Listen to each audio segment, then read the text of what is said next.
Salut à toi et bienvenue dans cette nouvelle vidéo d'Immersion Trail. Aujourd'hui, une vidéo que vous avez vue à mon avis nulle part. C'est un petit sujet que j'ai dégoté avec le préparateur mental Maxime, préparateur mental du coup chez Immersion Trail, qui nous a aidé notamment énormément sur notre formation Road to Ultra.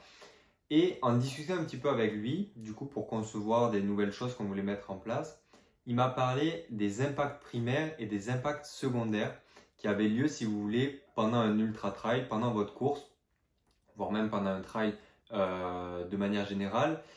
Et si vous voulez, je me suis dit, là, on a un sujet de dingue à vous partager parce qu'en gros, c'est quelque chose qui peut vous faire changer la physionomie de votre course, la manière dont elle va se passer, la manière dont vous allez la prendre et dont vous allez la terminer. Très rapidement, vous allez voir, du coup, on va parler d'impact primaire, de secondaire et du fait de parler d'acceptation. D'acceptation de ce qui va arriver et surtout de comment réussir à ne pas anticiper certaines choses. Bref, vous allez voir, on se plonge dans ce sujet de suite. Avant que la vidéo commence, si ça vous plaît, n'hésitez pas à mettre un pouce bleu, à vous abonner, ça nous soutient énormément. On sort une vidéo par jour en ce moment sur le trail et l'ultra trail. À nous rejoindre sur Instagram pour des petites vidéos, des formats un peu plus courts. Et si vous avez la moindre question, l'espace commentaire est disponible ou alors on a créé notre communauté WhatsApp dans laquelle vous pouvez avoir du contenu exclusif, poser vos questions, échanger avec toute l'équipe. Bref, voilà, je vous mets tous les liens en description. Et sur ce, commençons à parler de nos impacts primaires et secondaires. Je vais vous donner un exemple très simple. Vous êtes dans votre course, je vais parler d'ultra, mais si c'est un trail plus classique, plus court, 30 km, 20 km, vous pouvez vous projeter sur ça aussi. Vous êtes sur votre ultra, vous êtes dans une montée, machin, tout se passe bien, et d'un coup, bam, orage. Vous vous prenez des cordes sur la tronche, un orage de fou, et là, il pleut, bon, voilà. Vous vous mettez, enfin, il se met à pleuvoir. Impact primaire. Vous vous prenez un orage sur la tête. Vous ne contrôlez pas les impacts primaires, c'est-à-dire que vous ne contrôlez pas le fait que vous allez vous prendre un orage ou non pendant votre ultra. Vous ne contrôlez pas le fait que la montée soit boueuse. Vous ne contrôlez pas toutes ces choses-là.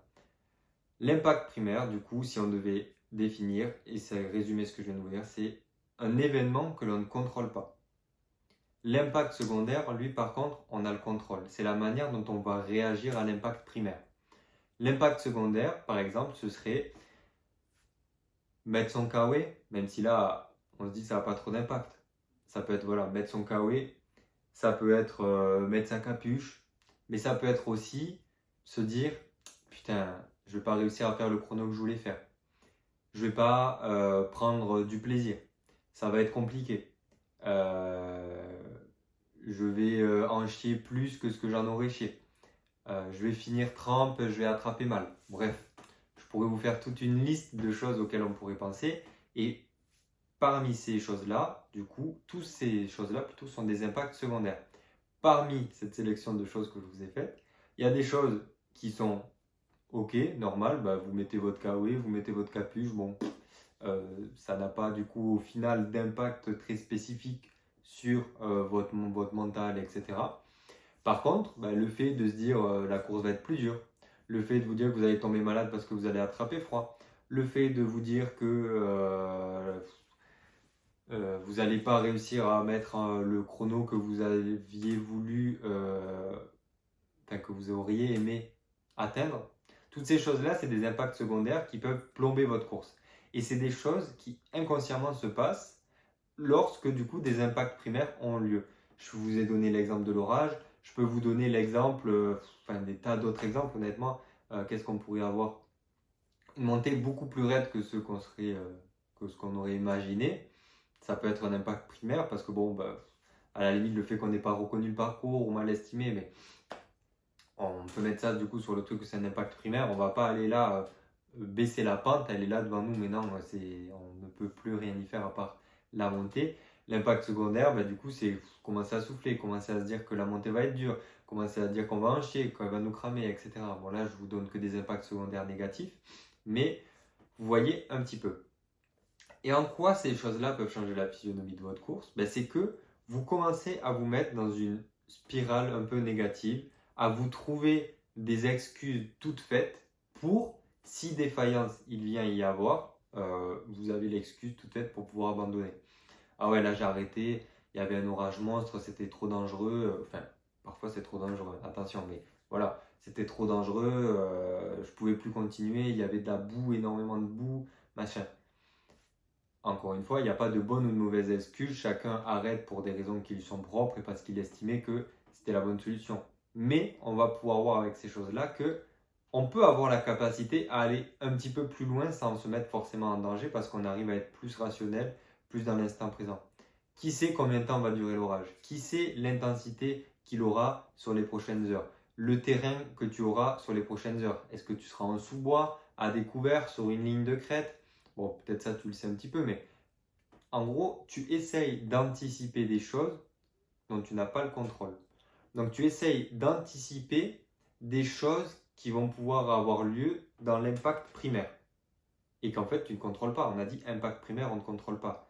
Impact secondaire, on contrôle. C'est-à-dire anticiper des choses qui se passent dans votre impact secondaire, oui, à la limite, vous pouvez le faire parce qu'en fait, vous avez la possibilité de travailler dessus, la possibilité de modifier des choses, modifier votre stratégie, modifier tout ça, parce que c'est vous qui avez l'impact. Si par exemple, il fait très très chaud, impact primaire, et que du coup, vous allez vous dire, putain, mais je vais crever de soif, impact secondaire, je bois plus.